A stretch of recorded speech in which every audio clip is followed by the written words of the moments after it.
Yes bank और axis bank ने करोड़ों ग्राहकों के लिए किया एक बड़ा फैसला। आरबीआई की खास पहल के तहत एक्सिस बैंक और यस बैंक समेत 4 बैंकों ने करोड़ों ग्राहकों के लिए खास सुविधा का ऐलान किया है। इस सुविधा के तहत लोगों को डिजिटल तौर पे पेमेंट करने में सहूलियत मिल सकेगी। जानिए और क्या फायदे मिलेंगे, लेकिन उससे पहले once again very very good morning to you all. मैं विकास कुमार सिंह अपने channel Bank and Fin Info के साथ आपके सामने फिर से हाजिर हूँ। और आज के सेशन का डेट 31 अगस्त 23 है। अगर आपने चैनल को सब्सक्राइब नहीं किया है तो तुरंत कर लें। प्राइवेट सेक्टर के यस बैंक ने आज बुधवार को आरबीआई के central bank digital currency CBDC पर यूपीआई इंटर ऑपरेबिलिटी की सुविधा शुरू कर दी है। इसके बाद अब यस बैंक के ग्राहक yes bank digital rupee app के जरिए यूपीआई क्यूआर कोड स्कैन करके पेमेंट कर सकते हैं। यस बैंक से ठीक पहले एक्सिस बैंक ने भी सीबीडीसी ऐप पर एक्सिस मोबाइल डिजिटल रुपी नाम से यूपीआई इंटर ऑपरेबिलिटी की शुरुआत की है।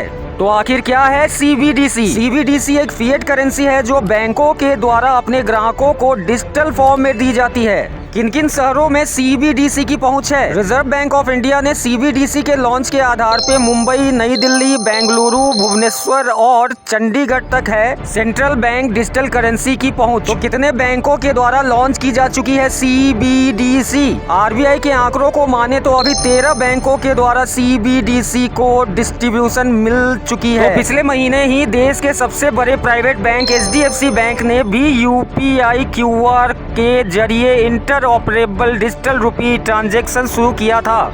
एचडीएफसी बैंक देश का सबसे बड़ा कॉमर्शियल बैंक है। इसके अलावा केनरा बैंक ने भी Canara digital rupee mobile app को भी अगस्त महीने में लॉन्च किया था। तो बैंकों के इस सुविधा से कैसे फायदा मिलेगी, बताते चले कि साल 2022 में रिजर्व बैंक ऑफ इंडिया ने central bank digital currency CBDC को पायलट प्रोग्राम के तहत लॉन्च किया था। सीबीडीसी को डिजिटल रुपी के तौर पर भी जाना जाता है, जो कि भारतीय करेंसी का एक तरह का डिजिटल टोकन है। इसे जारी करने और रेगुलेट करने का काम सेंट्रल बैंक यानी रिजर्व बैंक ऑफ इंडिया का है। रिजर्व बैंक ऑफ इंडिया ने लेन देन के लिए खास क्यूआर कोड मैकेनिज्म के आधार पर डिजिटल करेंसी सिस्टम को तैयार किया है। सीबीडीसी को यूपीआई क्यूआर कोड से इंटीग्रेट करने से डिजिटल रुपी के इस्तेमाल का दायरा बढ़ाने में मदद मिलेगी। रोजमर्रा के लेन देन में भी इसका आसानी से इस्तेमाल हो सकेगा। डिजिटल रुपी पहल के तहत कई बैंकों ने सीबीडीसी और यूपीआई के बीच इंटर ऑपरेबिलिटी शुरू करने पर काम किया है। इस सुविधा के जरिए ग्राहक पेमेंट करने के लिए एक ही क्यूआर कोड को स्कैन करके सीबीडीसी वॉलेट या यूपीआई के जरिए पेमेंट कर सकते हैं। भारत में डिजिटल रुपी के इस्तेमाल को बढ़ावा देने के लिए इंटर ऑपरेबिलिटी एक अहम फैक्टर है। भारत में इस्तेमाल किए जाने के लिए सबसे बड़े ट्रांजैक्शन मोड में एक यूपीआई पेमेंट है। क्यूआर कोड इंटर ऑपरेबिलिटी शुरू करने से ग्राहकों और मर्चेंट के बीच ट्रांजैक्शन का रास्ता आसान हो सकेगा। इससे मर्चेंट के पास एक ही क्यूआर कोड के जरिए यूपीआई और डिजिटल वॉलेट के जरिए पेमेंट स्वीकार करना आसान हो जाएगा। मर्चेंट को क्यूआर कोड बदलने की भी जरूरत नहीं होगी। इन्हें पेमेंट स्वीकार करने के लिए एक ही क्यूआर कोड दिखाना होगा और मौजूदा क्यूआर कोड ही इंटर ऑपरेबल है। इस पर कई विकल्पों के जरिए स्कैन एंड पे का विकल्प होगा।